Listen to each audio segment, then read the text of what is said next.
Eles estavam indo, diz o texto, foram para Jericó. Quando ele saía de Jericó, juntamente com os discípulos e numerosa multidão, apareceu o tal do Bartimeu, que era cego, mendigo, estava sentado à beira do caminho esperando o momento de clamar por Jesus.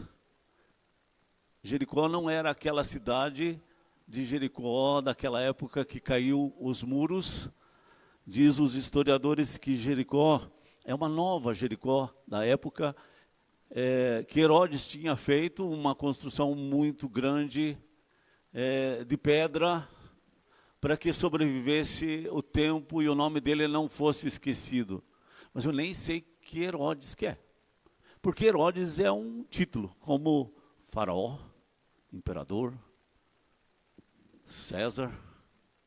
Assim era Herodes. Vários Herodes tinham. Era um deles. Ninguém mais nem lembra que ele construiu essa cidade. Mas ele queria que o nome dele perpetuasse.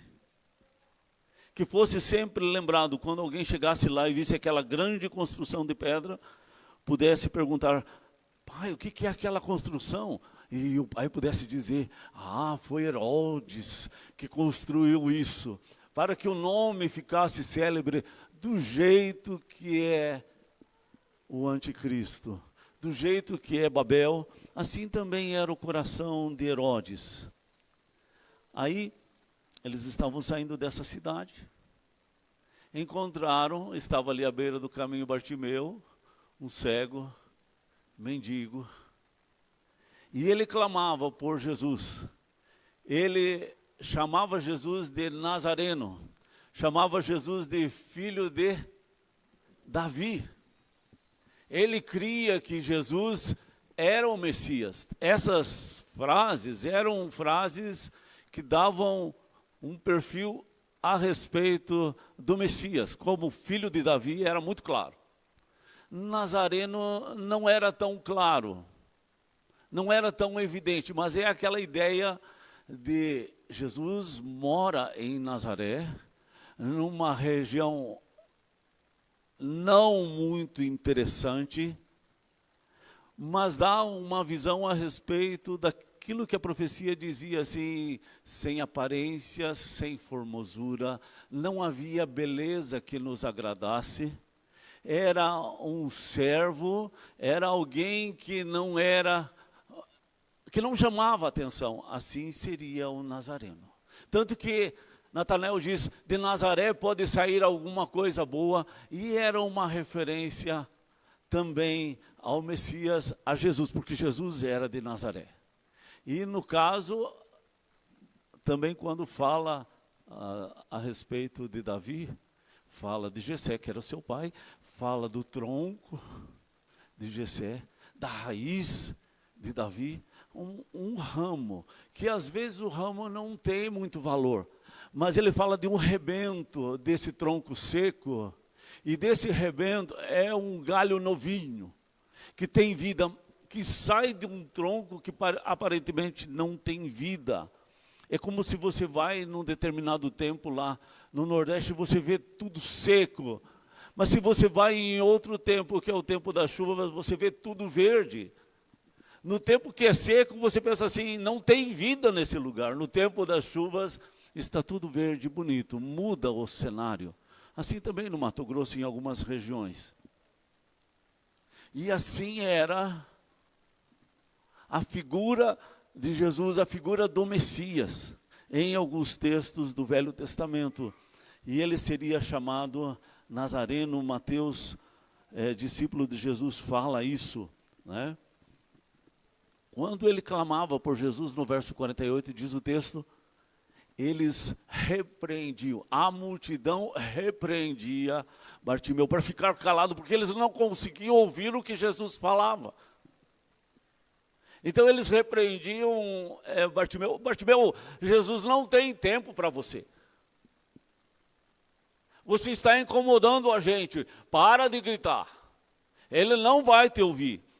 E quanto mais eles repreendiam, mais Bartimeu gritava clamando por Jesus. E diz o texto que Jesus ouviu os gritos de Bartimeu e Jesus teve misericórdia dele e chamou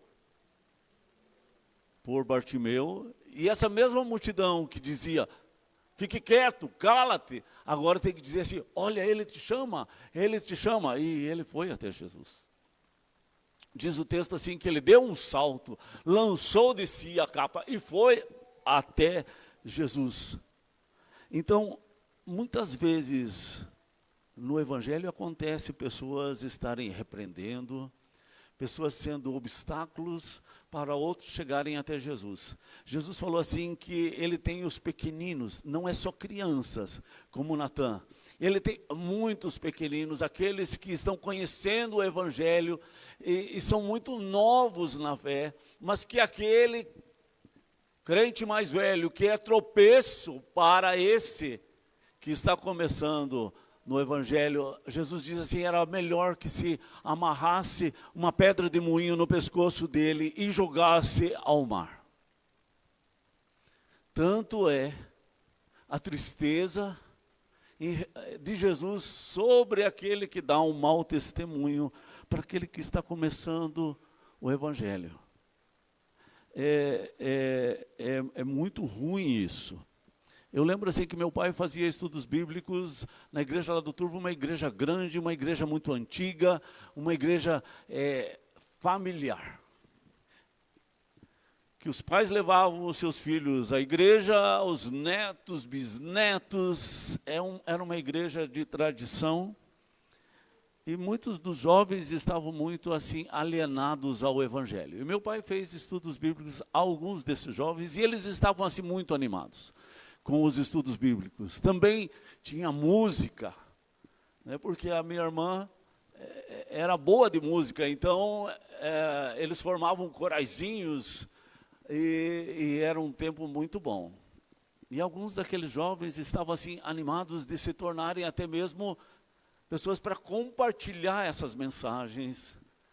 E eu lembro assim que alguns pais desses jovens diziam, isso aí é fogo de palha.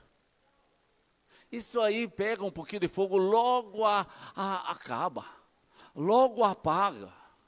Não dura muito. E realmente para muitos não durou muito. Mas pense, um pai e uma mãe falar isso já causa tristeza, porque parece que estão torcendo para que o seu filho não se converta bem, não seja dedicado ao Evangelho. E quanto sofrimento vem depois, porque é um filho que teve a oportunidade de conhecer o Evangelho, esteve na igreja, esteve na casa do Senhor, esteve ouvindo a palavra, e depois quando rejeita, cai em caminhos muito tortuosos, diz a palavra, e é o que aconteceu com muitos deles. Mas veja a insensatez daquele pai, daquela mãe, de falar assim, mas isso é só um fogo de palha. Talvez ela viu, talvez ele viu isso acontecer outras vezes, esse fogo de palha. Mas esse pai, essa mãe precisa orar, em vez de falar essas bobagens. Precisa ser uma boa testemunha. Precisa orar, incentivar, lutar pelos seus filhos e não jogar isso no ventilador, né? Eu também estava falando a respeito assim de alguns maus testemunhos na minha visita hoje à tarde. Um pastor, eu lembro assim que era lá na década de 80, ele era um pastor muito liberal da igreja presbiteriana e ele foi exortado.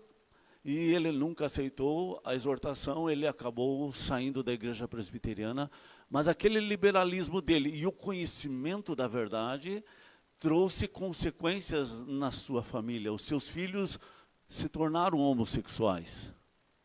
Um outro pastor da nossa igreja, que também eu conheci ele como um pastor assim, uma bênção dentro da nossa igreja, nessa mesma década de 80,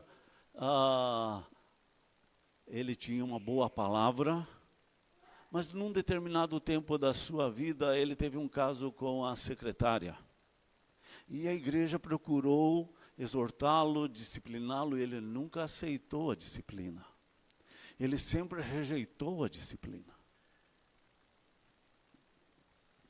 E ele acabou saindo da igreja presbiteriana, ele continuou sendo um doutrinador dos seus ensinos, dos seus pensamentos, e ele tem até hoje na internet, muitos o seguem, mesmo presbiterianos o seguem na internet, mas ele é tipo um guru, cheio de ideias malucas, porque a pessoa tendo o conhecimento de Deus, como Paulo fala em Romanos capítulo 1, e aí ela tem toda aquela oportunidade dentro do conhecimento que Deus deu e oportunidade que Deus deu, e ela rejeita aquilo, ela cai um tomo da altura que foi a subida dela.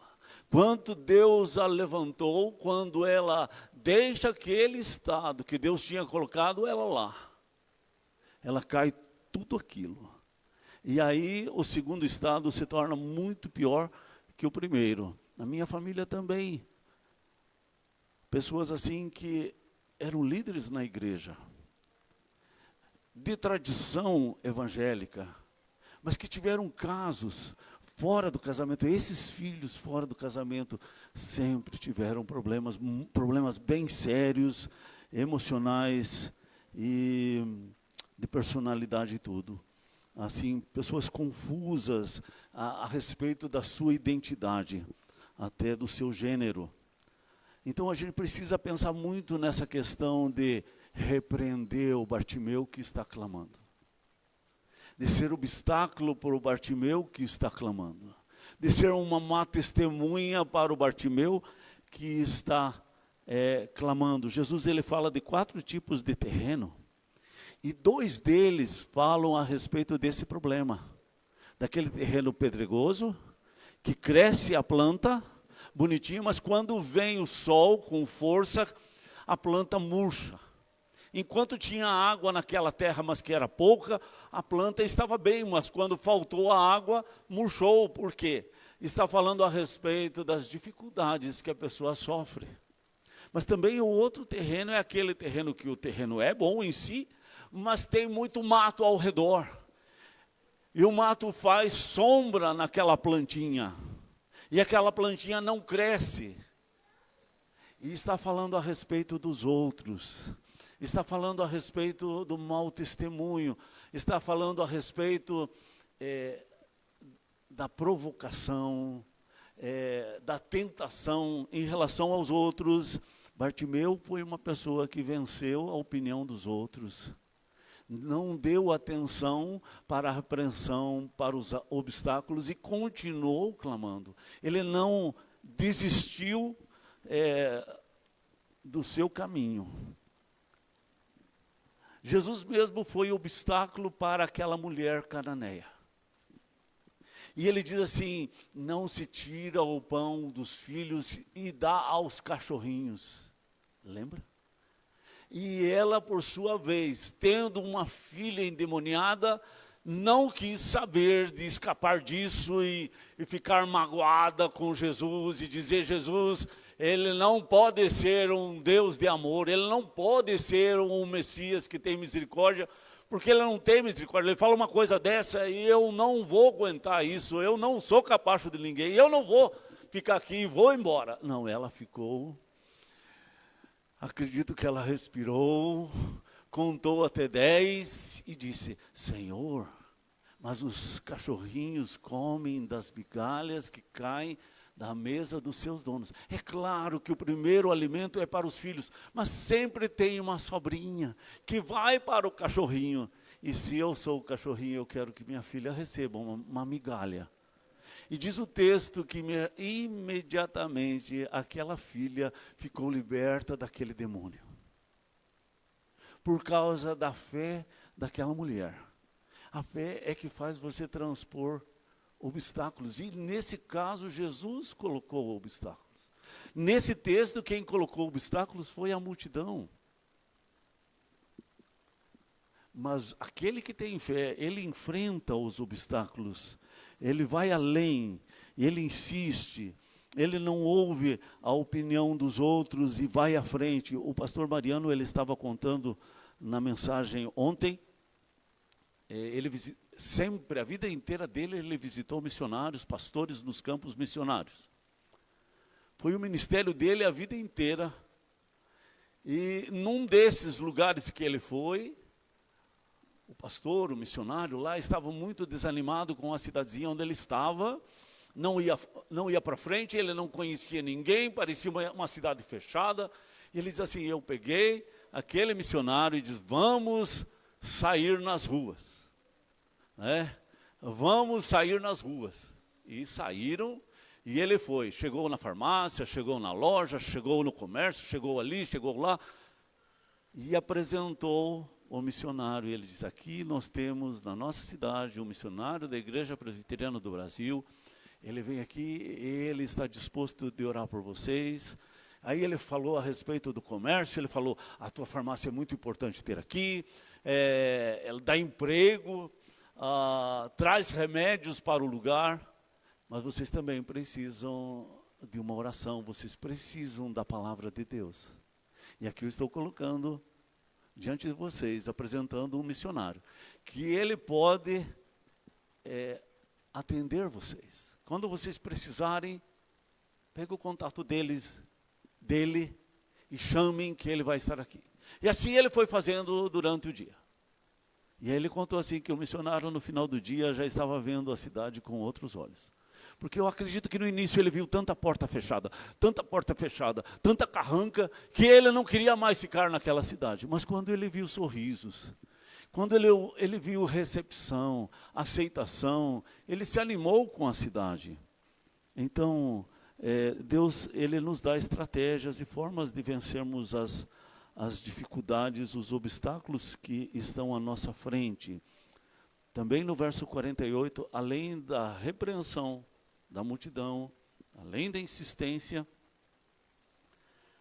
de Bartimeu, tem a misericórdia de Jesus. Jesus teve compaixão daquele cego, diz o texto. Misericórdia vem de duas palavras, miséria e córdia, que é coração.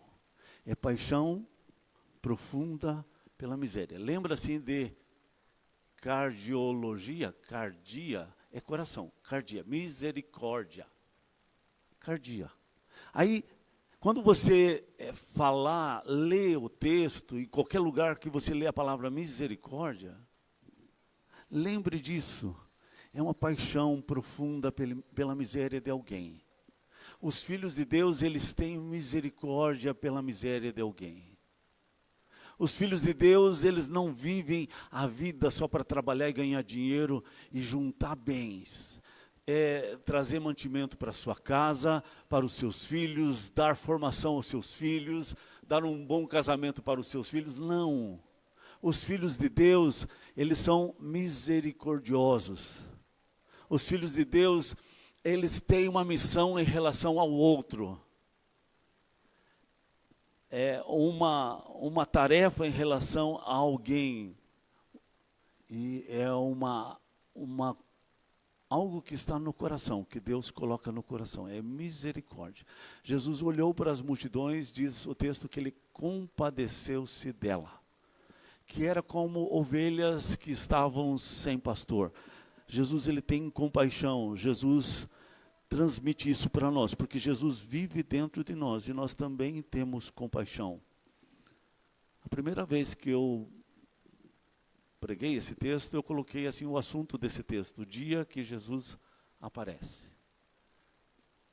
O dia que Jesus aparece é o dia da maior oportunidade.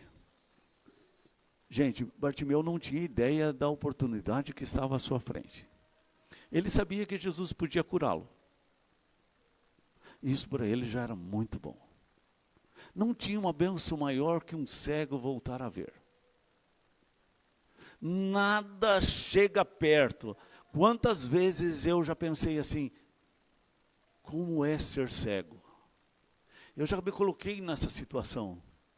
Eu já tentei andar assim com os olhos fechados, para ter uma noção.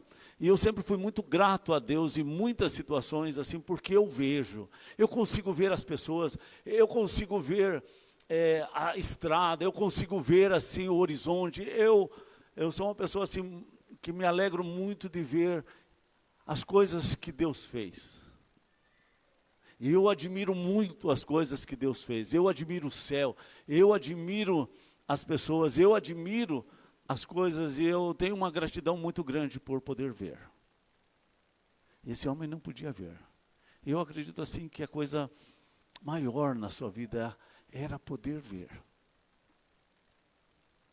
E agora era a oportunidade dele poder ver.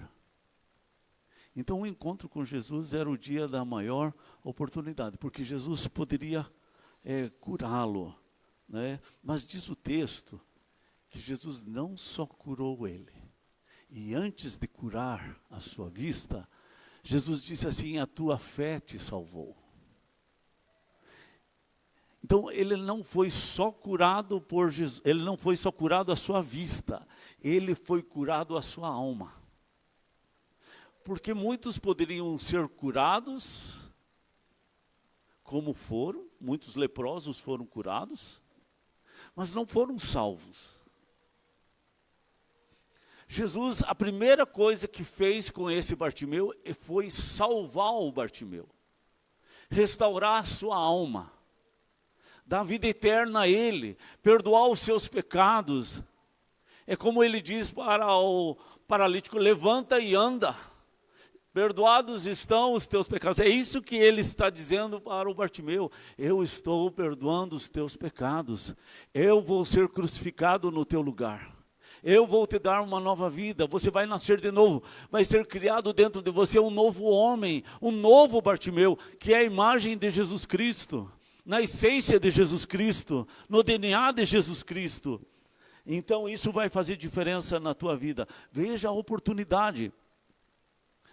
Alguns versículos anteriores tem, no início do capítulo 10, ali tem a história do jovem rico. O jovem rico era um judeu religioso, da religião judaica, e ele era muito fiel à sua religião. E desde a infância ele cumpria os 10 mandamentos. E ele achava que por cumprir os 10 mandamentos ele iria para o céu. Mas quando Jesus disse assim: vende teus bens, dá aos pobres. Quando Jesus fala isso, ele não quer. Quando Jesus convida ele para seguir Jesus, ele não quer seguir Jesus, porque ele é dono de muitas propriedades, e ele não quer perder as suas propriedades. Ele teve a maior oportunidade da sua vida, de andar com o Criador do céu e da terra. E Jesus chamou ele para andar com ele, e ele não foi. Diz o texto, ele saiu da presença de Jesus, porque ele, e triste diz o texto, porque ele era dono de muitas propriedades. Ele tinha o motivo dele, ele tinha a justificativa dele, mas estava errado. Gente, a maior oportunidade era andar com o Criador. Viver com o Criador, conversar com Ele, ver o que o Criador estava falando, fazendo, como ele agia diante das circunstâncias, das situações, aprender a admirar o Criador. Preencher o vazio do coração, convivendo com o Criador. Pense, que maravilha. E ele não pensou dessa forma, ele não entendeu assim. E ele foi criado pela religião judaica, e é a religião do Velho Testamento que Deus deu, mas que não abriu os olhos desse jovem, e ele estava cego de fato espiritualmente, e ele perdeu a maior oportunidade da sua vida, né? Então, diz o texto que Bartimeu lançou de si a capa, e foi até Jesus num salto, ele não esperou 2 vezes, ele foi rápido até Jesus. Então, é o dia da maior oportunidade, mas também é o dia do maior. Ele vai até Jesus, é o dia do maior encontro. Não tinha um encontro maior do que esse. Sabe o que significa lançar de si a capa? A capa era tudo que ele tinha para passar a proteção, ser protegido durante o dia, chuva, o que fosse. e o frio da noite. Aquela região é uma região desértica, mas é uma região muito fria, que dá temperaturas abaixo de zero à noite. Muito comum isso, e muito calor de dia. Então aquela capa para ele era importantíssima, ele não poderia perder aquela capa. E ele lança de si a capa, porque eu creio assim que ele tinha ideia que Jesus daria a cura para ele. E que ele depois com os olhos abertos poderia voltar e buscar a capa. Que ele não ia perder aquela capa. Que Jesus ia fazer isso, ele tinha essa fé. Ele orou por um milagre e ele cria que Deus realizaria esse milagre. Ele veio orar por chuva na igreja e ele trouxe o guarda-chuva, porque ele acreditava que ia chover. Foi isso que ele fez. Ele creu naquilo que ele orou. Que Deus responderia a sua oração. Sabe, Jesus contou a respeito de um homem que enxergou numa terra que não era dele, uma pérola de grande valor. É a parábola da pérola de grande valor. Ele não poderia pegar aquela pérola, porque não era dele. Se ele pegasse, era roubo. Então ele pensou, eu quero essa pérola. Eu preciso dessa pérola. Ela é muito preciosa para mim. Então ele vendeu tudo que ele tinha, juntou todo o dinheiro que ele tinha. Pode ser que ele até pegou emprestado de alguém. E foi lá e comprou a terra onde estava a pérola. Mas aquela terra não valia o que a pérola valia. Então ele comprou a terra. E junto com a terra, ele comprou a pérola. E agora ele era dono de uma pérola, daquela que ele tanto queria. Ele abriu mão de tudo que ele tinha, por causa da pérola. A fé te leva a abrir mão de tudo por causa de Jesus.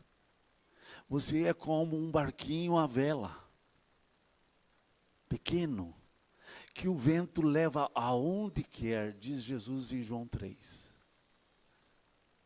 Aonde Jesus quer.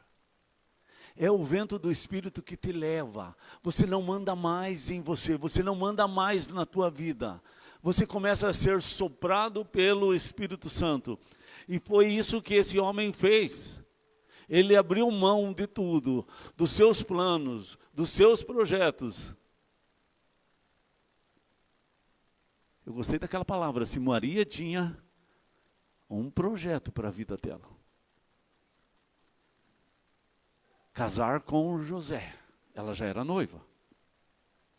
Vou casar com ele, vou ter filhos com ele. Aí o pastor disse, mas Deus tinha um projeto muito mais antigo para Maria. Lá no princípio, antes da criação, Deus já tinha um plano. E Deus tinha falado a respeito desse plano aos profetas, Isaías 7,14. A virgem conceberá e dará à luz um filho. Deus já tinha um plano, que era maior do que esse plano dela. Deus tem um plano maior para nós do que o nosso plano. Você precisa abrir mão do teu plano para receber o plano de Deus. Deus não enche uma vasilha que já está cheia de coisas. Para Ele encher uma vasilha, a gente precisa derramar o que a gente tem. Jogar fora o que a gente tem. Colocar na posição certa e Ele vai derramar, Ele vai encher.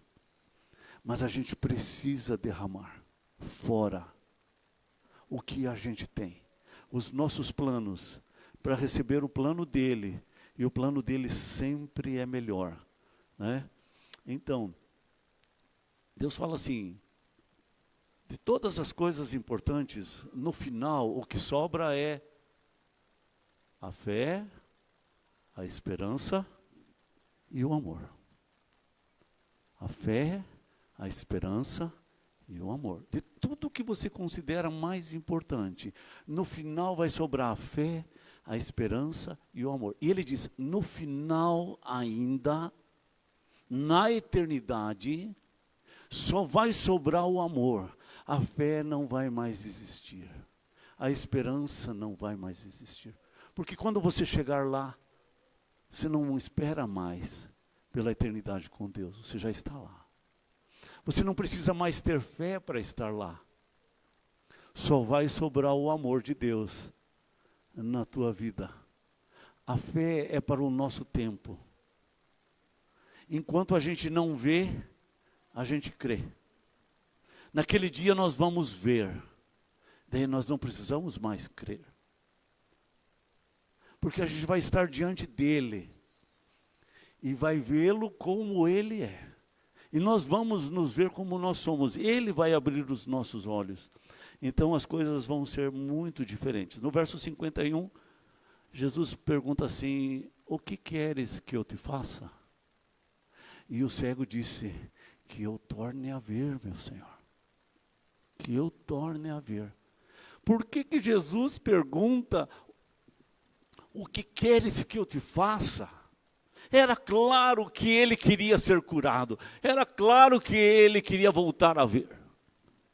Mas Deus nunca deixa de ser Deus e do jeito de Deus. Desde o princípio, Deus age dessa forma. Ele falou com Adão e Eva. Onde está Adão? Onde você foi, Adão? Deus sabia. Não tinha como se esconder de Deus. E ele pergunta, porque ele quer ouvir. Ele quer que Adão fale. E a gente tem dificuldade de ver. Uma criança pequenininha, o Francisco, fala para ele dizer perdão, desculpa. Às vezes ele nem entende o significado, mas não consegue falar. Porque é difícil confessar. É difícil falar essas palavras que têm significado espiritual. Besteira é fácil. Bobagem é fácil. Qualquer piadinha suja, qualquer coisinha mais maliciosa. Aconteceu já comigo de eu falar alguma coisinha assim, eu já vi a turma da igreja falando, a partir do momento que eu falei. Foi muito rápido. Mas a palavra boa, a palavra espiritual, não sai. Ela é quadrada, não sai. Por isso Jesus falou assim. Senhor, que eu torne a ver. Jesus, eu quero todo o ouro e toda a prata desse mundo. Eu quero todo o poder. Eu quero todo o governo. Ele podia pedir outras coisas e Deus ia dar. Jesus, ele mostra que você tem que ter objetivo. E ele mostrou que ele tinha objetivo. E Jesus diz assim, vai, a tua fé te salvou. Ele abriu os olhos físicos e abriu os olhos espirituais. Ele foi para buscar uma bênção e recebeu uma enorme de uma bênção. Como é que é o nome disso? Dádiva. Alguém vai buscar uma bênção e recebe algo extraordinário. A vida eterna. O bilhete de enfrentar o vale da sombra da morte e não ter medo desse vale. A chave que abre a porta do céu. Jesus deu para ele. Ele pegou aquela chave e ele, eu não vim buscar essa chave. Eu vim para que Jesus curasse a minha vista. E agora Jesus me deu a chave para entrar no céu. Aquele ladrão na cruz disse, Senhor, lembra de mim quando entrares no teu reino. Jesus disse, hoje mesmo você vai estar comigo, lá no céu. Hoje mesmo. Não vai ser amanhã. Não vai ser no dia do juízo final. É hoje mesmo que você vai estar comigo.